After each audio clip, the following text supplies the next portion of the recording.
Sinusubukan pa rin ni Gun hulihin yung hari ng lawa. Oo. Araw-araw nga siya nakabang sa lawa. Isang linggo nang walang humpay. Nangako ka kasi na pwede siya mag-counter exam kapag nahuli niya yung hari ng lawa. Paano pag nagawa niya yun? Sira ka ba? Oh? Kung 5 mga lalaki nga hindi kayang hatakin ng halimaw ng isang pampang, ano pang pag-asa ng isang maliit at payat na bata? Ayaw lang siya payagin itong si Mito na mag-hunter exam kaya niya sinabi yon. Kalimutan mo na bang ganyang edad din yung tatay ni Gun na nahuli niya yung hari ng lawa noon? Hindi mahuhuli ni Gun yun. Imposible.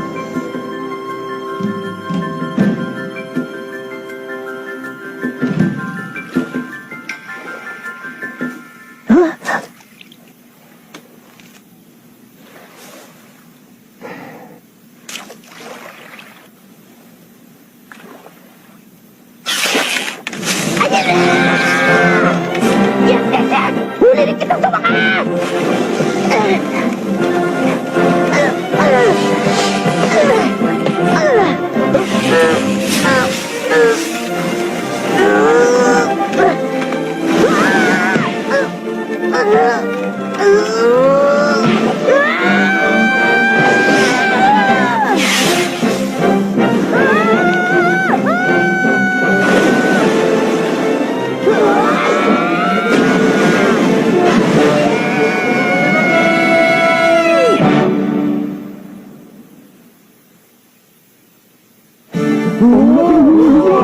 Yan ba yung tinaguli ang hari ng lawa?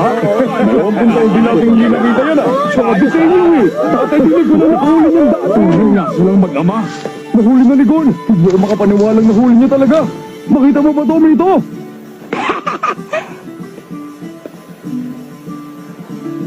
Tita Mito, kita niyo po, natupad po ang kondisyon niyang hulihin ng hari ng lawa. Ibig sabihin nito, pwede na ako mag-hunter exam, di ba? Di ba?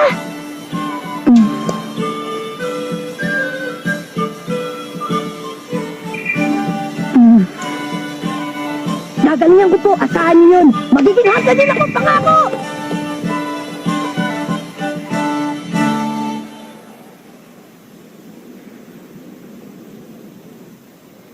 Siguro nga talagang nasa dugo nila yun, ano? Biruin mo, wala pang ibang nakahuli sa hari ng lawa mula nung nahuli yun ni Jean sa murang edad na 12 anyos. At ngayon, anak naman niyang si Gon na nakahuli sa edad na 12 anyos din. Pareho ang sigla at kislap ng mga mata nila, hindi ba? Magkatulad talaga sila. Alam mong wala na tayong magagawa. Wala na makakapigil sa kanya. Desidido ka na ba talaga? Opo. Hindi mo kailangan gawin to. Alam mo namang iniwan ka ng tatay mo nung musmus ka pa lamang para maging hunter siya, hindi ba? Opo, alam ko. Mas pinili niyang maging hunter imbis na alagaan ka. Ang galing po nun, di ba? Huh? Importanteng trabaho kasi ang pagiging hunter, kaya niya po nagawa yun. Kaya gusto ko din. Hindi birong trabaho maging hunter, delikado yun. Palaging nasa pangarib ang buhay mo. Anumang oras pwede kang mamatay. Naunawaan mo ba yun? Hindi po, Tita Mito. Pero gusto ko po maintindihan. Gusto ko maging hunter para maunawaan ko ng lubos kung bakit yun ang piniling gawin ng tatay ko.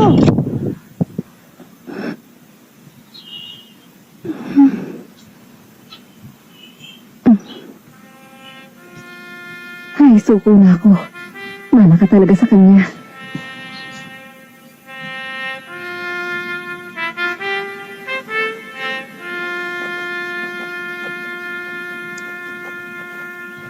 Hindi ko kayo bibiguin, Tita Mito. Makakapasa ako sa exams. At magiging hunter din ako. Basta ang gusto ko, makabalik ka dito ng ligtas. Kaya mo bang ipangako sa akin yun? Opo! Pinapangako ko po! Pangakong dinitiwan sa kaibigang hinliliit, ang hindi tumupad kakain ng siling pinitpit. At sabay, kiss!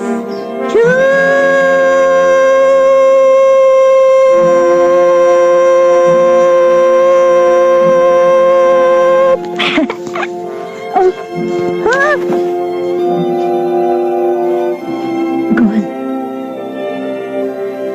Tita Minto, salamat po.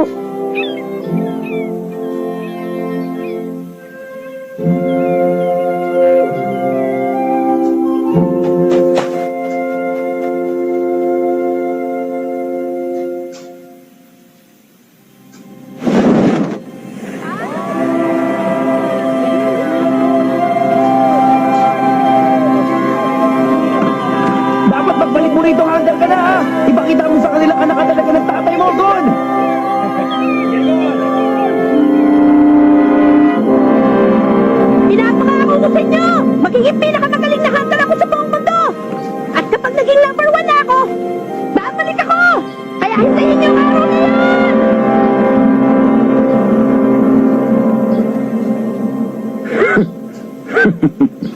Number 1 hunter sa buong mundo pala. Walang respeto minsan to sa atin eh. Bawat taon, milyon-milyon mga aplikante mula sa iba't ibang sulok ng mundong sumusubok para makapasa sa hunter exam. Pero mabibilang mo lang sa daliri ng kamay mo nakakapasa. Kaya huwag kang makasisiguro sa mga sinasabi mo, bata.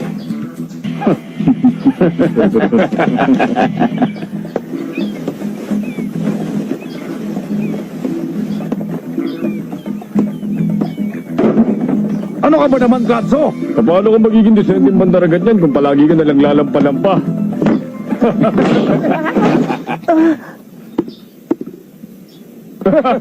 Hoy, bawal ang tutulog-tulog sa trabaho. Ano ba tang iingay nyo? Balik na sa trabaho. Opo. Ikaw, hindi mo ba ako narinig? Huwag kang babagal-bagal. Kilos na. Opo, Kapitan. Sandali lang. Naiwan. Salamat.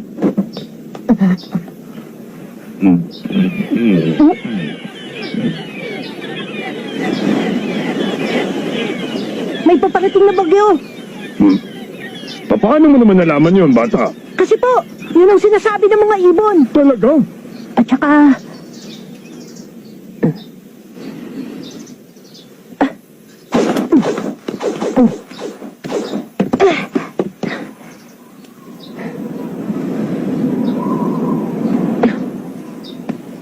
Hindi po basta bagyo, napakalakas na bagyo po! Oo. Maniwala po kayo! Parating na, naamoy ko po sa hangin! Ang batang to.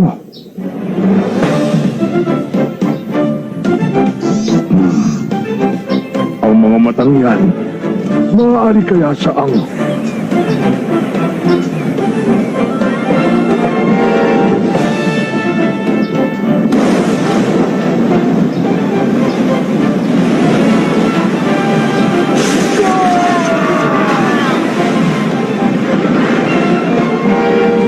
Kapitan!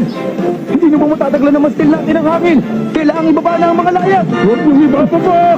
Nagsisimula pa lang gumanda at takbo ng biyahe natin eh!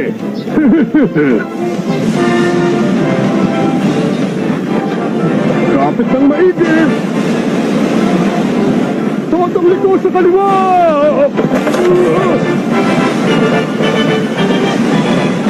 Lipat na!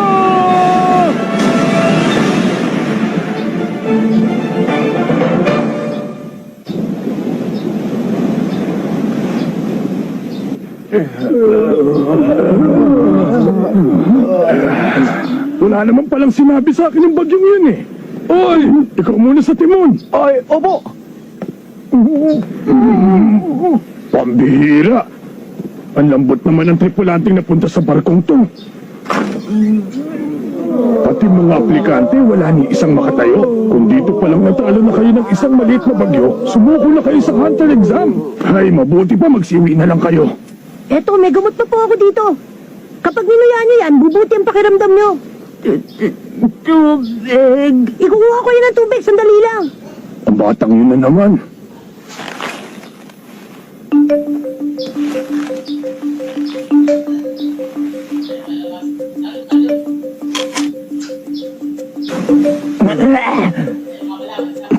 Ang asim naman sanas na to. Aba.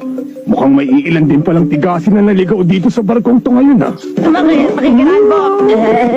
Eto na yung tubig. Maraming salamat. Ayan, sige. Inumin niyo na to.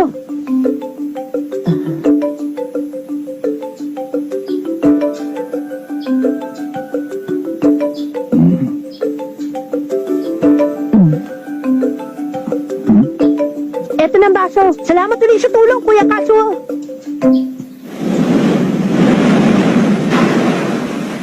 Bago ang lahat, kung maaari magpakilala muna kayong tatlo. Ako po si Gon. Ako, Kurapik ang pangalan ko. Ako lang naman si Leorio. Ngayon sabihin niyo nga sa akin, bakit niyo gusto maging hunter? Teka! Hindi ka naman examiner, kaya sino ka para interviewin kami? Sagutin niyo na lang ang tanong ko, pwede ba? Gusto ko po maging hunter kasi hunter ang tatay ko. Iniwan ko ang Whale Island para mag-hunter exam kasi gusto ko pong malaman kung bakit pinili ng tatay ko na magtrabaho bilang hunter. Whale Island? Kung ganon, anak nga ni Jean ang batang ito.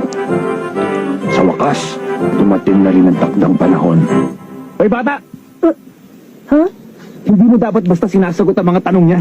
Sinasabi ko lang naman kung ba't gusto kong maging hunter. Kasi sabi ko lang na hindi siya examiner, hindi ba? Kung ayaw mo mag-isip, makisama ka na lang. Sangayon ako sa sinabi ni Leorio. Hmm? Hoy! Mas bata ka sa akin, di ba? At hindi tayo close, kaya Mr. Leorio ang itawag mo sa akin. Mas mabuti kung mag-iingat tayo. Huh? Kaya sa magbunyag ng impormasyon, mag-imbento na lang tayo ng sagot. Aba, dinided mo ako, ha? Alam kong hindi marangal na bagay ang manlinlang ng kapwa, pero kapag sinabi ko ang buong katotohanan tungkol sa pinakamalalim kong sikreto, malalagay ako sa alanganin at maaring pati rin kayo madamay. Kaya pasensya na, hindi ko pwedeng sagutin ang tanong nyo. Iniinis mo talaga ako, ha? Pwes kung ayaw niyo talagang sagutin ang tanong ko, walang problema. Narinig mo yan, Katso? Opo, Kapitan. Ipaalam mo sa examination board na may dalawa pa ditong aplikante na aatras sa pagkuha ng exam. Wait, pakiulit na. Ang hihina niyo namang umintindi. Nagsimula ng hunter exam pagtungtong niyo sa balkong ito. Ano sabi mo? Taon-taon, sindami ng mga bituin sa langit ang mga nangangarap maging hunter. Walang panahon, pamamaraan o pagkukunan ng mga examiner para suriin ang ganong kadaming aplikante ng sabay-sabay. Kaya ako nandito. Ang mga tulad ko ang inatasan na gawin yon para sa kanila. Kumbaga trabaho namin ang salain ng latak. Ipinarating ko na sa examination board na lahat ng ibang aplikante sa barkong ito, maliban sa inyo, umatras na. Yeah. Kung sa pipitsuging bagyo pa lang, tumitiklop na sila. Ngayon pa lang alam ko nang wala na silang kahit katiting na pag-asa sa hunter exam. Naintindihan niyo na? Ang tsansa ninyong makausad sa actual na exam ay nakasalalay sa akin at sa desisyon kong ipasa kayo o hindi.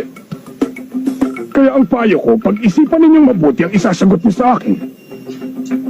Yun naman pala eh. Bakit kasi hindi niya nalang sinabi sa atin nung una pa lang? Ako ang natitirang huling miyembro ng angkan ng kuruta. Ang buong angkan ko ay nilipol ng isang grupo ng mga kriminal 4 na taon nang nakakaraan. Isa lang ang layunin ko sa pagiging hunter, ang hanapin ng Phantom Gun. Kung ganon, hinahangad mo pala maging bounty hunter. Siguro naman alam mo na ang Phantom Gang ay may Class A bounty. Kahit ang mga pinakabiyasang hunter hindi sila magalaw, masasayang lang ang buhay mo pag tinarget mo sila. Hindi pagkamatay ang kinatatakutan ko, kundi ang posibilidad na maaaring sa paglipas ng panahon, ang galit sa puso ko ay unti-unting mawala ng alab. Sa madaling salita, gusto mo lang pala ay magigante. Bakit ka nandito? Kailangan mo pa bang maging hunter para lang gawin ang bagay na yun? Sa lahat ng narinig ko lumabas sa bibig mo, Leorio, yan ang sigurong pinakawalang kwenta. Sabi ng Mr. Leorio eh! Mga lugar na walang ibang may access kundi hunters. Huh? Mga sikretong impormasyon. At iba pang kalamangan. Siguro nga sadyang hindi talaga kaya iproseso ng mahina mong utak ang mga dahilang yun. Ginoong Leorio! Kaya po, ano po ba ang dahilan at gusto niyo maging hunter? Ako ba? Single lang naman ang dahilan ko. Gusto ko ng pera. Kahit anong gusto mo, pwede mo pa sa'yo pag may datong ka! Sarili kong palasyo! Magarang kotse! Mamahaling anak! Yeah! Sayang lang hindi nabibili ng perang delikadesa, Leorio.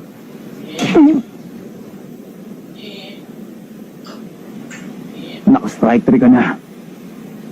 Doon tayo sa labas. Wawakasan ko maduming ang ka ng mga kuruta ngayong araw na to. Bawiin mo yung sinabi mo, Leorio! Bawiin mo sinabi mo. Mr. Leorio sabi, Oy, kayong dalawa! Hindi pa tayo tapos mag-usap dito! Bayaan muna natin. Dati po, may sinabi sa akin si Tita Mito. Kung gusto mo talagang makilala ang isang tao, dapat mo muna unawain kung ano-anong dahilan ng mga ikinagagalit nila. Napaka-importante pong maunawaan nilang dalawa kung bakit sila nagagalit sa isa't isa. Kailangan nilang harapin yun, kaya pabayaan na muna natin sila.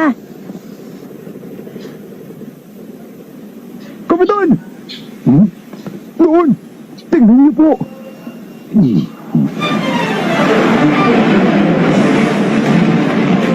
Kapag natangay ng higanting ipu-ipong yan ang barko natin, wala na tayong ligtas.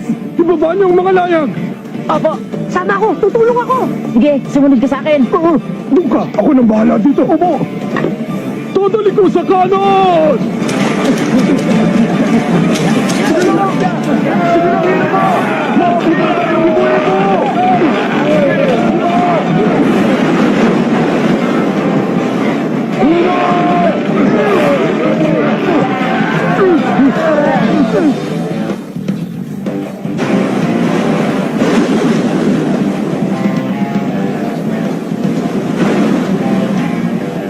Bawiin mo yung sinabi mo sa akin kanina! Bawiin mo ngayon din at patatawarin kita, Leorio! Ang tigas din talaga ng ulo mo, no? Ikaw ang unang ng bastos sa akin. Kung akala mo nga atras ako, pag mali ka. Walang sasyan.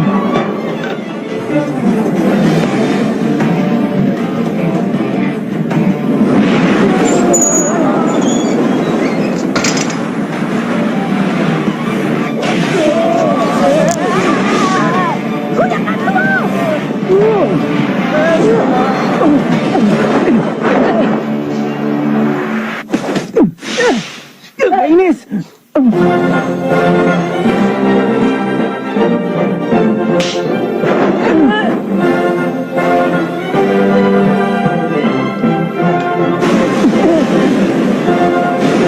Sabag natin nilakain! Ngayon na!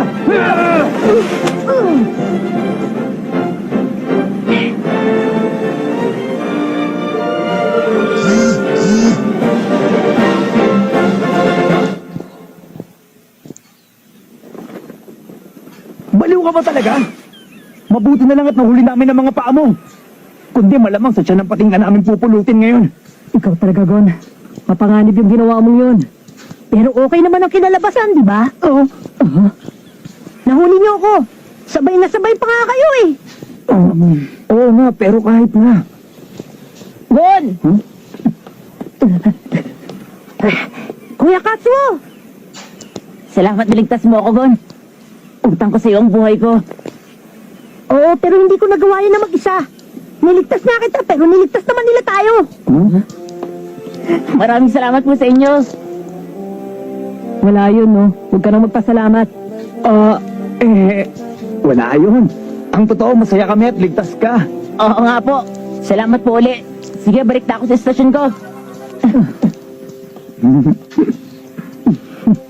Ano na naman? Inamin kong bastos yung ginawa ko. Pasensya ka na sa akin, ha, Mr. Leorio. Ha? Bigla nagbagong ihip ng hangin. Masyadong formal. Ang sagwa, ibalik mo na lang sa Leorio. Pasensya ka na rin sa ginawa ko. Binabawi ko na lahat ng masasamang sinabi ko tungkol sa'yo. Di ko naman sinasadya eh. Okay lang, kalimutan mo na yun.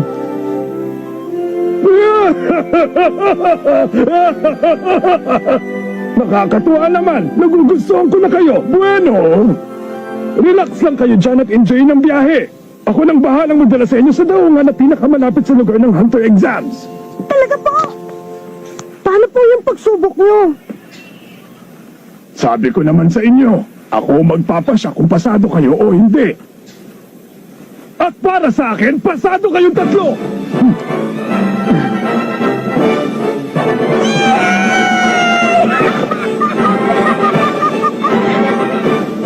At dito na nagsisimula ang pakikipagsapalaran ni God upang maging hunter tulad ng kanyang ama.